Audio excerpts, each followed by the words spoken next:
Sa pagbabalik ni Donald Trump sa White House, maraming leader ng mga bansa ang natutuwa sa pag-asang makikinabang sa pagbabago ng liderato ng US, lalo na sa usaping pangkapayapaan dahil kilala si Donald Trump na diretso at walang paligoy-ligoy sa kanyang approach. Subalit sa kabilang banda naman ay may mga bansang nag-aalala sa pagbabalik ni Trump tulad na lang ng Iran at China dahil bukod sa record ng pagiging agresibo ni Trump laban sa kanila ay magiging hudyat din ito ng pagtatapos ng ayuda at tulong na binibigay ng US sa kanila at isa sa mga bansang ito ay ang Ukraine. Kaya sa video ito ay ating talakayin kung bakit dapat kabahan ng Ukraine at si President Zelensky sa muling pagbabalik ni Donald Trump. Mr.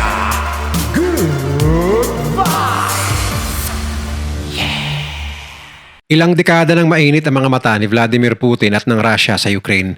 Marahil ay tinuturing pa rin ni Putin ang Ukraine bilang parte ng na-dissolve noon na Soviet Union. At sa layuning mapasakamay muli ang bansang ito ay umusbong ang tinaguriang pinakamalaki at pinakamadugong bakbakan sa kasaysayan ng Europa simula noong World War II na nag-umpisa nang pinadala ng Russia ang sandamakmak na puwersa upang tuluyang sakupin ang Ukrainian capital city na Kyiv noong February 2022. Ngunit bago pa man ito ay malalim na ang pinag-ugatan ng malakihang giyera ng Russia at Ukraine na nasasaksihan natin ngayon. Taong 2014, matapos patalsikin ng mga mamamayan ng Ukraine ang dating pro-Russian president na si Viktor Yanukovych. Inilungsad ng Russia ang pang-aangkin sa Crimea, isang autonomous na peninsula malapit sa Black Sea na matagal nang kinokontrol ng gobyerno ng Ukraine. Subalit ang pananakop na ito ay naging hudyat ng Russo-Ukraine War ng taon ding yon dahil sa revolusyon ng Ukraine. Ngunit pagsapit noong 2022, mas pinabagsik ng Russia ang kanilang pag-atake sa Ukraine matapos malaman ni Putin na binabalak ng Ukraine sumali sa North Atlantic Treaty Organization o NATO, ang mismong grupo na pumalag sa Soviet Union noong 1940s. At hanggang ngayon ay patuloy pa rin ang palitan ng putukan sa dalawang panig kung saan maraming bansa na ang nagpaabot ng tulong sa Ukraine at ang pinakamalaki sa lahat ay walang iba kundi ang Estados Unidos. Ngunit ayon sa ulat, sa loob ng halos 3 taon na pakikipagbakbakan sa kanilang border simula noong 2022, unti-unti na ring nauubos ang pondo ng Ukraine para masustentuhan ang kanilang militar upang depensahan ang kanilang bansa laban sa patuloy na pagpasok ng mga Russian. Araw-araw, kasama ang kanilang pag-abante, ay nagpapadala ng mga missile at drones ang Russian military sa mga matataong syudad ng Ukraine na kumitil na sa libu-libong mga sibilyan. Pabagsak na ng pabagsak ang ekonomiya ng Ukraine at umaasa na lamang ito sa mga tulong pinansyal mula sa iba't ibang bansa sa Europa at syempre mula sa Amerika. Sa termino ng dating president na si Joe Biden, labis ang ipinakitang suporta ng US sa Ukraine. Sa katunayan, inaprubahan ni Biden ang $108 billion na ayuda para sa gobyerno ng Ukraine. Kabilang na roon ay ang walang sawang pagtulong ng US military at spy agencies kagaya ng CIA upang alalayan ang Ukraine. Subalit kung naging maawain man si Biden noon, abay salungat naman ito ang prinsipyo ni Donald Trump. Hindi makakalimutang isinaad niya sa mga kampanya niya nitong mga nakaraang buwan na dapat magbayad ng karagdagang taripa ang mga bansang mga kailangan ng proteksyon mula sa Amerika. Kabilang na dito ang Taiwan at syempre ang nangangatog na Ukraine. Dagdag pa niya na malayo naman ang US sa Ukraine kaya dapat mas malaki ang binibigay ng mga kapitbahay nito sa Europa at hindi ang Amerika. Kaya ayon sa mga eksperto ay hindi na mawari ng Ukrainian President Volodymyr Zelensky kung dapat ba siyang masiyahan o malungkot sa pagkakaluklok muli ni Donald Trump. Ngunit para sa kanyang mga nasasakupan, ang muling pag-upo ni Trump sa White House ay magiging bangungot para sa pamunuan ni Zelensky at ng buong Ukraine. Maliban sa gusto niyang singilin ng napakalaking taripa ang mga bansang umaasa sa Amerika, kagaya nga ng Ukraine, wala na ring balak si Trump na tustusan pa ang bansang ito sa kanilang pakikibaka. Hindi man tuluyang puputulin ni Trump ang kanyang suporta, ay unti-unti niya namang pabababain ang pagbibigay ng pera mula sa budget ng US papunta sa Ukraine. Maaalalang sinisisi ni Trump si Zelensky sa pagsimula ng gerang ito, kaya hindi malayong tutuhanin ni Trump ang kanyang mga banta. Ayon pa sa kanya, mas marami daw dapat pagkagastusan sa Amerika kaysa sa igastos ito para sa Ukraine. Sabi rin ni Trump na oo nga't kailangan ng tulong ng Ukraine, subalit masyadong binenta ni Zelensky ang kanyang bansa at pinalabas na masyado itong kawawa. Tinawag pa niya itong the world's greatest salesman sa isa sa kanyang mga speech bago ang eleksyon. Paulit-ulit na sinasabi ni Trump na dapat ang mga kapitbahay nila sa Europa ang nagbibigay ng mas malaking tulong kaysa sa US. Ayon sa mga eksperto, malamang ay nakangiti si Putin nang marinig niya ang speech na ito mula kay Donald Trump. Isa pa, mas importante kay Trump na bigyang pansin ng kanyang malapit na kaalyado ang Israel na pinapaligiran din ng mga kalaban kagaya na lang ng Iran. at Palestine, pati na ang mga proxy militia group kagaya ng Hamas, Hezbollah, Houthis at mga Shiite. Samantala, inamin naman ni Zelensky na kailangan nila ng karagdagang pondo para masuportahan ng kanilang hukbong sandatahan na nakikipaglaban sa Russia. At di may pagkakailang ang may pinakamalaking kontribusyon sa kanilang military budget. Pati na rin ang may pinakamaraming binibigay na gamit ay walang iba kundi ang Amerika. Kaya sa oras na limitahan ni Trump ang ayuda nila sa Ukraine, tsak, malaking pagkapilay ito sa kanilang kakayahang pumalag sa Russia. Kamakailan nga lang ay naglabas ito ng pangako na wawakasan niya ang girian sa pagitan ng Ukraine at Russia sa loob lamang ng 24 oras sa kanyang pagupo kahit hindi pa man siya opisyal na nanunumpa bilang Pangulo ng Amerika. Isa pa sa nakaambang problema ng Ukraine ay ang papalapit na taglamig dahil sa kabi-kabilang pag-atake ng Russia sa kanilang mga syudad, naapektuhan rin ang kanilang national grid system o ang nagbibigay ng kuryente sa mga bahay-bahay. Sa pag-usbong ng winter, kakailanganin nila ng magpapainit ng kanilang mga katawan upang manatiling buhay sa kabila ng napakalamig na panahon.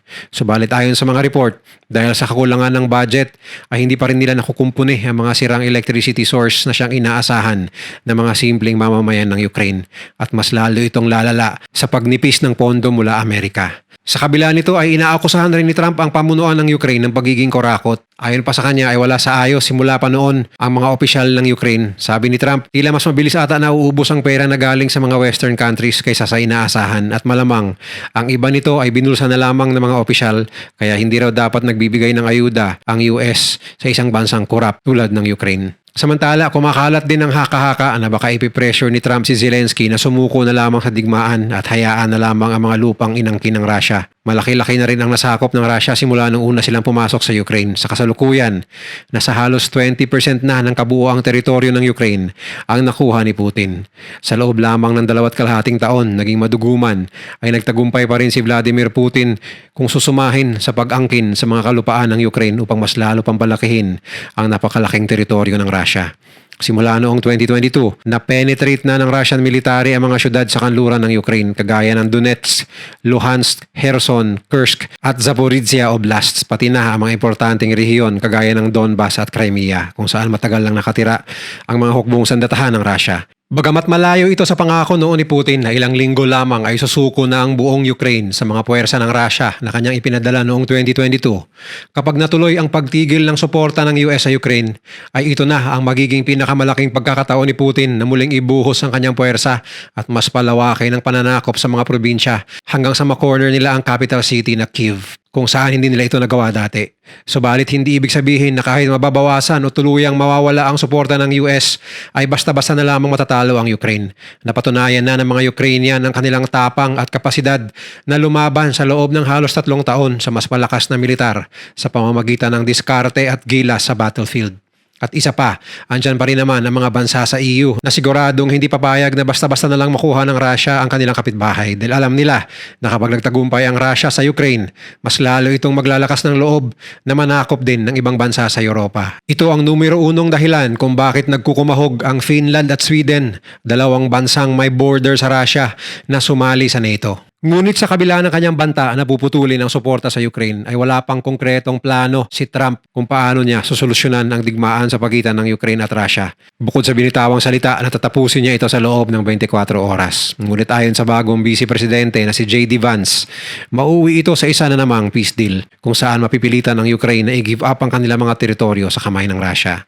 Sa madaling sabi, ang kapalit ng kapayapaang ito ay ang pagsuko ng Ukraine sa kanilang mga dating pagmamayari. Subalit kung papayag man si Zelensky sa kasunduang ito, kakailanganin niya rin ng pangako na magbibigay ang mga Western countries ng kahit anong uri ng seguridad mula man sa European Union, NATO o kahit mula sa Amerika. Patuloy man ang pagdepensa ng Ukraine laban sa pag-usad ng Russia papasok sa kanilang bansa, hindi naman maikakaila na hindi hamak na mas malakas ang militar ng Russia kumpara sa Ukraine. Nito lamang November 8, pinaulanan muli ng Russia ang iba't ibang parte ng Ukraine ng mga makapaminsalang air missiles, bombs at drones. At mula noong nagumpisa ang tensyon sa pagitan ng dalawang bansa, halos 10,000 sibilyan na ang nasawi dahil sa mga napakaraming makapaminsalang missiles at drones ng Russia, kagaya na lang ng mga makabagong glide bombers. Dito pa lamang ay makikita ng walang kakayahan ang Ukraine na depensahan ng kanilang sarili sa mga atake ng Russia sa himpapawid at sa lupa kung walang tulong ng Amerika. Kung babasihan lang halimbawa ang bilang, wala pa sa kalahati ang dami ng sundalo ng Ukraine kumpara sa Russia.